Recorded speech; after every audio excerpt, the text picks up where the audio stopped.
In 2004, my wife and I, we created a youth organization which was called the Prince George's Falcons Youth Organization. And I've coached for well over 16 years. And I've coached, started off with basketball, which was my first love, basketball. And then I moved on to track, and then I moved on to football. Since 2004, in which we were established, we have won 3 championships. We have 4 division titles. And we went from 32 kids initially enrolled in the program to 172 kids in 2007 and 27 cheerleaders. We wanted to have an organization that would not just focus on athletics, that it would focus on the outreach, giving the kids the opportunity to give back to the community, focus on education also, and then having good coaches, outstanding members of the community to become coaches to also mentor the kids. That means that we had a complete code of conduct for our coaches. We wouldn't allow any profanity because, of course, you're working with kids. We wanted to make sure that there was no drinking, there was no smoking. And every coach at the end of practice, he had to associate some type of life skill. He had to put that into football skills too. In other words, if you're late for football practice, what happens when you're late for work? What happens when you're late for school?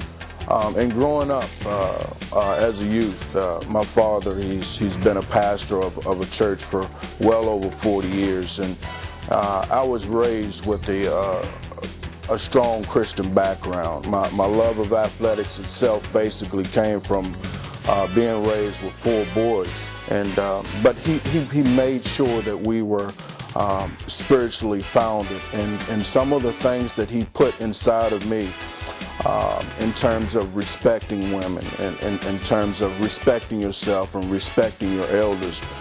Those are some of the things in developing an organization I want to install in kids also.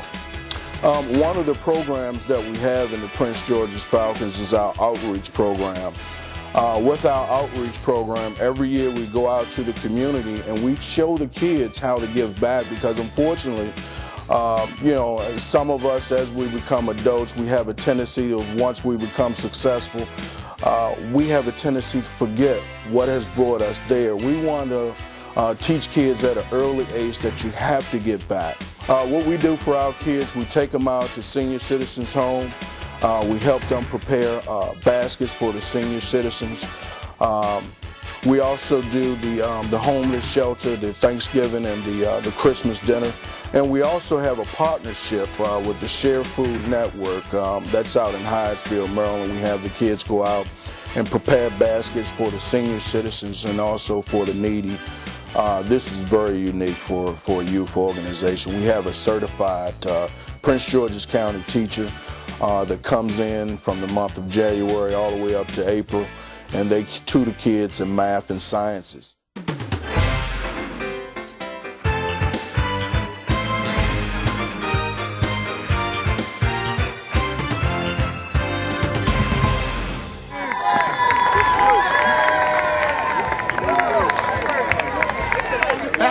Back fence! Well, actually, Coach Speed was supposed to be the head coach of the Mighty Mites, but he had 2 jobs. One was being a commissioner of the Beltway League, which we were a part of, and he was going to also coach at the same time. So it was really going to be a lot of pressure on him, and he couldn't be at a lot of the practices, and he had other commitments too with his family. And so they called me up one day, and Coach Speed said, man, I want to know if you want to do me a favor. And I said, what's that? He said, what you think about coaching the Mighty Mites? I said, oh man. I said, I don't know if I can do that, man. I said, I don't really know if I'm prepared or ready. I told my wife, I said, you know, this is an opportunity, you know, for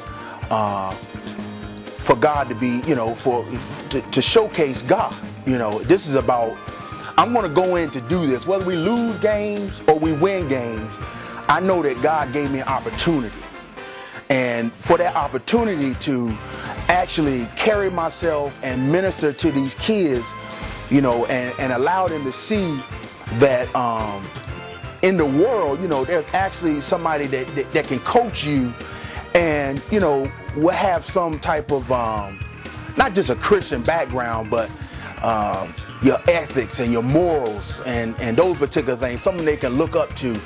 I had an opportunity. We would pray a lot. We would pray before games. We would pray after practice. Not pray before practice, but pray after practice. And we'll also get the families involved with prayer, and you know, just try to bring that oneness, you know, within within that particular the Mighty Mite program.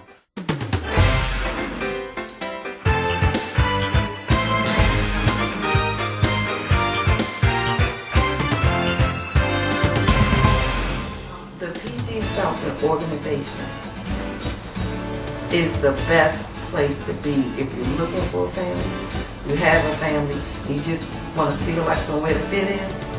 It's the organization to be into. The people are nice and just warm. They just invite you and have loving arms for everybody. Really nice place to be.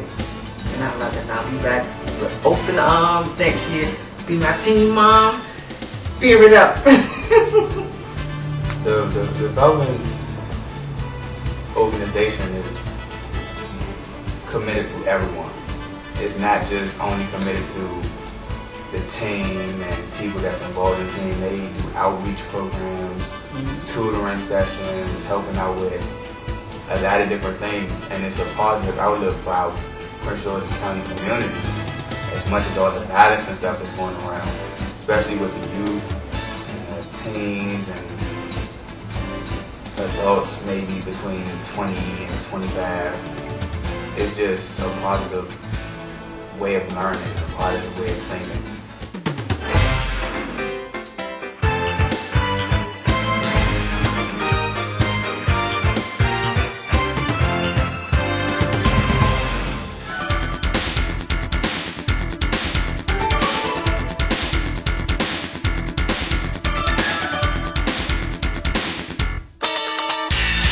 It's more than just catching the nose, you throwing the football down the field.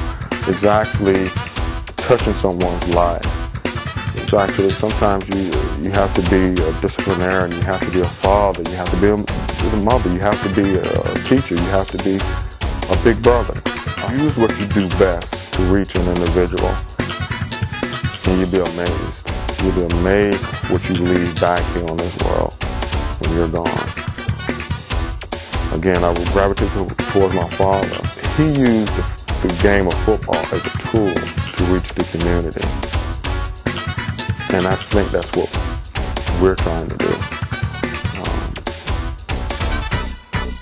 And hopefully, one day, somebody will look back and look at this thing and say, you know what? They did it. And they were good at it.